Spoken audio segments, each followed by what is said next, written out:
Oh my goodness, for the barbecue. So I'm making some pulled pork, and it's not for today. And then I realized, well, the smoker is warm. Why not make some burgers? And then I looked in the fridge, and the only thing I had were two small tri-tips. And I thought, well, I wonder if I can make some burgers from that. So let's do that. There we go.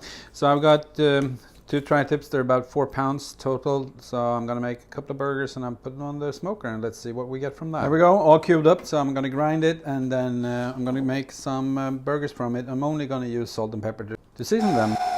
So Helena is making breakfast rolls, and we're gonna use those for hamburger buns. So that's gonna decide the size of the burgers.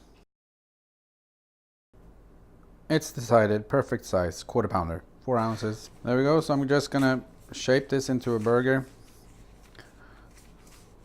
I don't want to make it too compact, so I'm not going to use the hamburger press.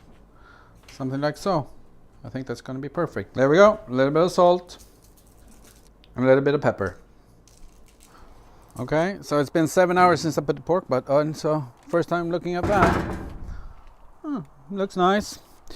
And then I'm just going to place the burgers around here. Cold out here. It's 28 degrees at the moment, but no snow, so okay. So these guys have been on 15 minutes. It's about 300 degrees in here since I opened it. Anyway, I'm gonna flip them over quickly, and there we go. I'm gonna give them another 10 to 15 minutes. I'm in a rush.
There we go, tri-tip burger.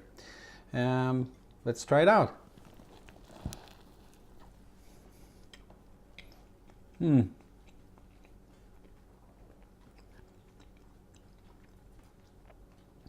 That's really nice.